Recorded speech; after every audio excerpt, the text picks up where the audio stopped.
Hi, and welcome to another Mount Lebanon Minute. I'm Laura Lilley from the Public Information Office in Mount Lebanon Magazine, and I'm here today with Roy Hayward. He is an animal control officer with the South Hills Cooperative Animal Control. Thanks for joining us, Roy. Thank you for having us. Why don't you start off by telling us about the communities you serve, how you're funded, and how you're staffed? Okay. Basically, we support 8 communities in the South Hills: Castle Shannon, Dormont, Green Tree, Mount Lebanon, Heidelberg, Scott Township, Whitehall, and Upper St. Clair. And we have 4 full-time officers that support these communities. We work 7 days a week, not 24 hours a day, but we try to cover Monday through Friday from about 7 in the morning until about 9 in the evening. And the weekends and holidays, we always have an officer on from about 7 in the morning until at least 4 in the afternoon. Our funding is basically by all the communities contribute to the program, South Hills Cooperative. We are administered through the Mount Lebanon Police Department. We report to Aaron Loth, who is our commander, and he's the one that makes up the billing, and we do like a per call. So not only do the townships support us by a division of resources. For example, Mount Lebanon supplies the vehicles, Upper St. Clair supplies us with kennel facility, dog foods, those type of things. And then the other communities, as we go in and as needed, we do bill them per call. And that can be anything from domestic animals to nuisance wildlife, deer, and other issues that we run into when we're dealing with animals. And that pretty much covers us. Okay. And why don't you tell us some of the most common problems that you solve? The problem solving right now is we're actually trying to address the wildlife issues via education, as you have in your article in the Mount Lebanon Magazine this month, which was very good, by the way. Thank you. We're actually going to we're trying to educate people that wildlife is not bad, and we do create a lot of our own problems in dealing with wildlife. And a lot of the concerns that we have is people say that, you know, I saw a raccoon, I saw a raccoon in daylight, and that's not necessarily a sick animal. You actually have to look at how they end up reacting at the time.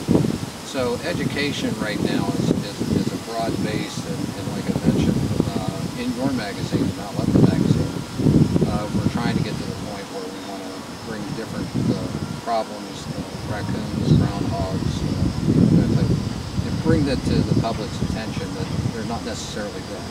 They are animals, and you do have to keep them at a distance. You're not going to treat them like the family pet, but you do have to respect that they're here, and they're always going to be here, and just keep your distance. Well, and along those lines, what are some of the common mistakes people make on their properties that invite unwanted creatures in? That is probably the easiest thing. You know, we do, as human nature, we want to strive to make our properties nicer, better. We plant a lot of flowers, shrubs. People like having their gardens, tomato gardens, that type of thing. So in actuality, as we do these little niceties, we're actually creating more of an environment. And with this environment, there's 3 major mistakes that people do. Number one is running water. They like to have ponds, different things established for fish that are these, I forget what they call them now, but relaxation type pond. With those, we ask people to put the water on timers at night. We don't want the water running at night.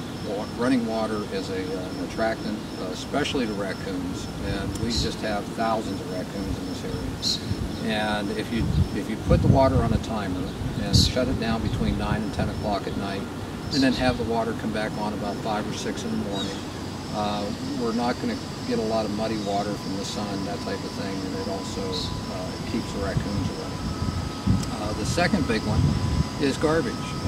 People put garbage out at the curb the night before, the day before, and the raccoon unfortunately gets the bad tag, but it's not necessarily a raccoon that starts the problem. Crows have an extreme sense of smell. And when they find old food, they're scavengers, they rip open the bags, and then the raccoon comes along and says, oh, okay, here's an easy meal, and they start dragging stuff away, so they get tagged as the bad guy. So with garbage, I always suggest putting the garbage out first thing in the morning of the day the garbage is to be picked up. You're lessen the opportunity, the exposure.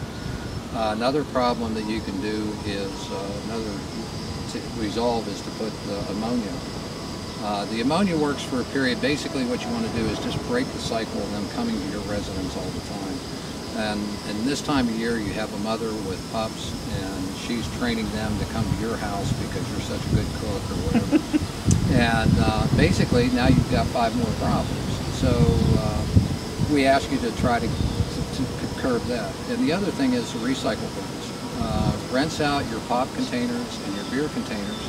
Animals are naturally attracted to sweet. And thirsty, apparently, between the water and the pop and the soda. Exactly, and they are actually attracted to the sweet and the malt, and they will go into, and that is an attractant. So, again, if you can put that out. And one of the other valuable services that you provide is reuniting people with their lost pets. Let's say I've lost my dog. What should I do? What do you do? And what happens when you find a stray dog? Okay, primarily, as soon as you realize that your dog's missing, what you need to do is contact the Allegheny County Dispatch Center. For all communities, it would be 412-279-6911 and ask for animal control. Give a description of the dog in the last area that you've seen the animal. Fortunately, most of the dogs that we pick up are returned to the owners within 24 hours. Good. We do have quite a few that I'd say last year we had a little over 100 that we had trouble, or we kept them in the kennel for more than a 48-hour period. We do have a program called the Lost Pet Project. When we obtain an animal that's a stray, people call us. We take the animal back to the kennel and we check it for ID chips, ID collars, tags, tattoos. And if none of these are available, then after 48 hours, because now the animal becomes property of the state, we put him on the internets for the 8 communities that we support, and we try to run it to find if we can find somebody that has information on that particular pet. We also at the same time start working with 3 animal rescue agencies in Pittsburgh, the Humane Society on Western Avenue, the Animal Rescue League, and Animal Friends. And because without them, we have to do euthanasia of the unwanted pets. Which is rare. Right, it is very rare. We've been very fortunate. Animal Friends, Animal Rescue have all stepped up to the plate, and they actually, even when they're packed, they sometimes make a room for us if we have a really special animal. We also ask people that just because you may be in a situation that you no longer can handle a pet, just don't let it go. Contact the Humane Society or one of these agencies and surrender the animal properly. They've been a friend of the family, and they deserve a little bit more than just to be left running around the street. We pick a lot of strays that aren't fortunate, and we have to take care of the remains accordingly. Okay. Now, on a little bit brighter note, of all of our first responders and public agencies, you have some of the most colorful stories. We're running out of time a little bit, but could you give us one of your more colorful stories? Yes, I got a call from an agency which is going to remain nameless. They asked us to come in to help them, and they had a dog that had been hit by a car and on a major thoroughfare. And when I got there was 2 officers chasing this animal around their cruiser. And as I pulled up, I realized it wasn't a dog, it was a coyote. And so as soon as I mentioned a coyote, the chase was off and the officers fled the scene. And the animal was able to escape back to nature. So that was one of the... And guys, I didn't mention your names. So. Very good. Well, thank you so much for sharing your expertise pleasure. with us today. If you have an urgent animal issue, you're supposed to call 911, correct? Yes. And you will be, and the officers will be dispatched. If it can wait here in Mount Lebanon, you can call the after hours number at 412-531-5300, or what was the 279 number? 279-6911. And the dispatchers, just through habit, may say, what's your emergency, but it's a non-emergency number. Non-emergency number. And just request animal control. Right. And to hear more about our ride along and the adventures that we had, please check out the July-August issue of Mount Lebanon Magazine. It was kind of an interesting day. So thank you so much for joining us. Thank you, Lord.